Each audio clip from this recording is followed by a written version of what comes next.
Olá, pessoal. Olá, pessoal. Meu nome é Ivanice Rodrigues. Eu leciono, ministro, né, aulas de terapeuta em mandalas e os labirintos. E hoje nós vamos estar falando de mandalas. Eu já estudo mandalas há mais de 25 anos, muito mais. Mas quando eu comecei, iniciei o estudo de mandalas, eu achei muito interessante, porque no budismo eles diziam que precisava de 7 anos para estudar. Estudar artes, religião, psicologia. E eu falava, nossa, para que tudo isso? Para que estudar tudo isso só para fazer uma mandala? E aí eu cheguei a um consenso de que eles estão certos. Então, para que a gente entenda o que é uma mandala, qual é a expressão do inconsciente dentro de uma mandala, o que ela faz no nosso ser, precisa entender sobre psicologia, religião, artes, né? Para que a gente consiga estar vendo o que é isso. Eu vou estar explicando para vocês de maneira bem simples, para que vocês tenha aquele carinho, né, pelo conhecimento, e aí procurem conhecer bastante para que vocês possam estar aí colocando em atividade, seja ela terapêutica com o terapeuta, seja ela numa imaginação ativa, seja ela numa imaginação criativa, mas que vocês entendam como é feito esse processo e por que que ele acaba dando tão certo e modificando, fazendo tantas mudanças dentro de nós. Então, hoje nós vamos falar sobre a mandala externa e interno. O que seria este elemento, este espaço dentro da mandala?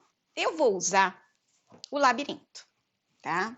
Então, quando eu pego aqui um labirinto, que é a prima mandala, ela tá aqui, deixa eu ver se ela não tá torta.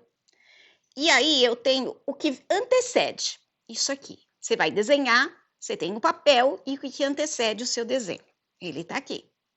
Esse anteceder significa um arquétipo, segundo Jung. O que esse arquétipo, esse desenho aqui que antecede, ele faz no nosso ser? O arquétipo é tudo aquilo que existe e nós não estamos vendo.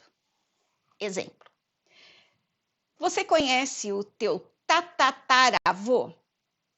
Você já ouviu falar. Pode ser que em algumas famílias nem foto tenha, mas em outras você até tenha uma foto. Então você veja a foto dele. Mas você não conviveu com ele. Você não esteve presente no dia a dia dele.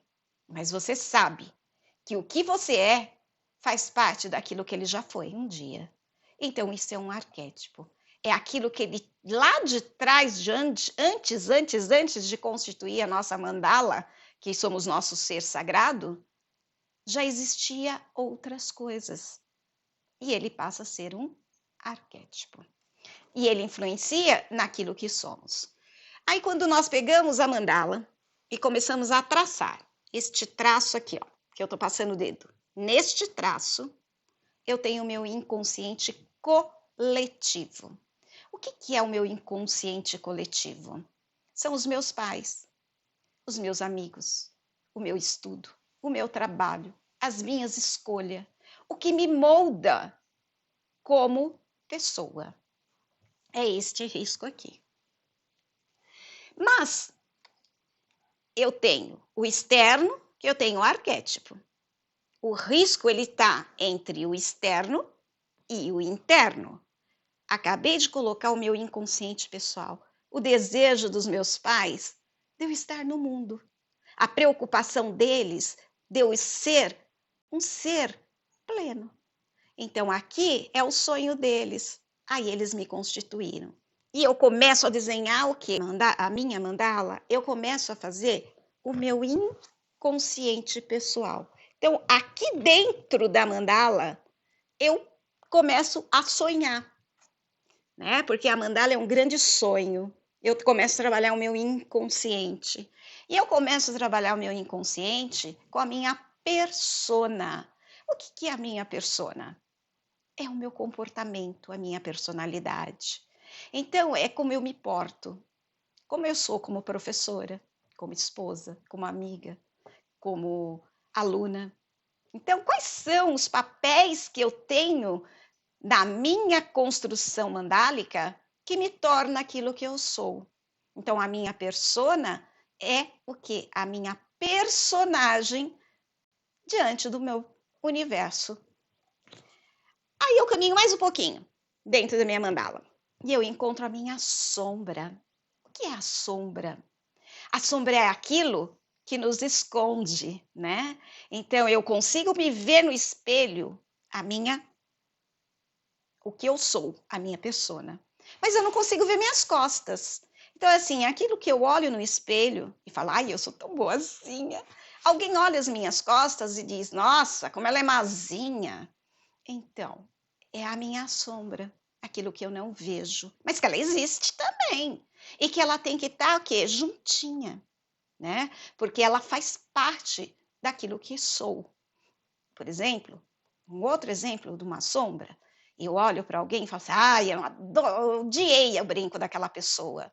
Eu não conheço a pessoa, não sei quem é. Então, o brinco só me disse que a persona dela, em que ela me apresenta, não me agrada. Por quê? Porque ela está em mim. E que eu preciso trabalhar dentro de mim isto que não me agradou. Isto é o quê? Um lado sombra.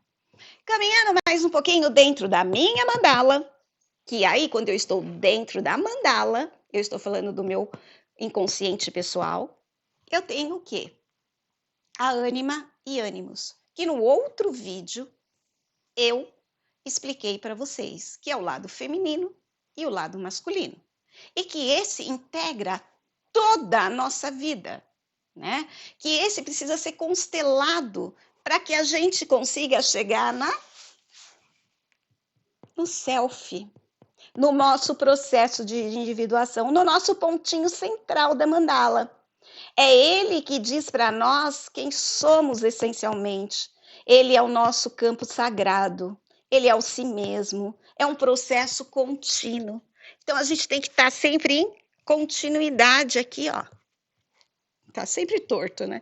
Ele tem que estar em continuidade com esse processinho aqui, com esse pontinho aqui.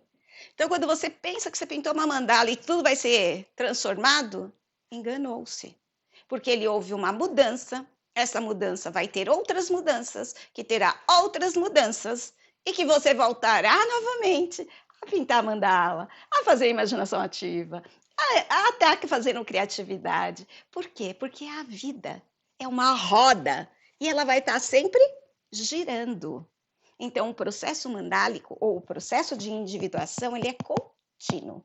Então, quando eu trabalho o círculo, que nós chamamos a mandala aqui no Ocidente, mas para o budismo, ele se chama o mandala, que é o círculo, ele sempre vai trabalhar o feminino sagrado. Ele vai acolher, ele vai estar dinamizando as energias mais feminina, mais criativa. Quando eu trabalho nas linhas retas, que é essas daqui, eu vou estar trabalhando todas as linhas retas no masculino. E ele vai me trazer o que? A concretização, o material, o movimento, o andar na vida. Então, os elementos da mandala, ela tem um espaço. E ela tem um espaço antecede o seu desenho. E ela tem um espaço que começa o seu desenho, como se você começasse a nascer. E diante do seu nascimento, você começa a contar uma história. Então, as mandalas, elas contam uma história. Por isso que nós temos vários trabalhos com as mandalas, seja no mito, nos contos de fada, seja no desenho, seja na pintura. Ela vem contar o quê? Uma história de cada um.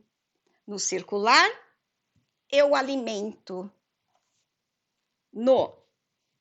Nas linhas retas, eu concretizo.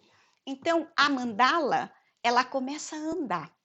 Espero que vocês tenham gostado, espero que vocês tenham entendido o espaço externo e interno da mandala. Nos vemos uma próxima vez para continuarmos os nossos processo mandálico dentro da terapia de mandalas.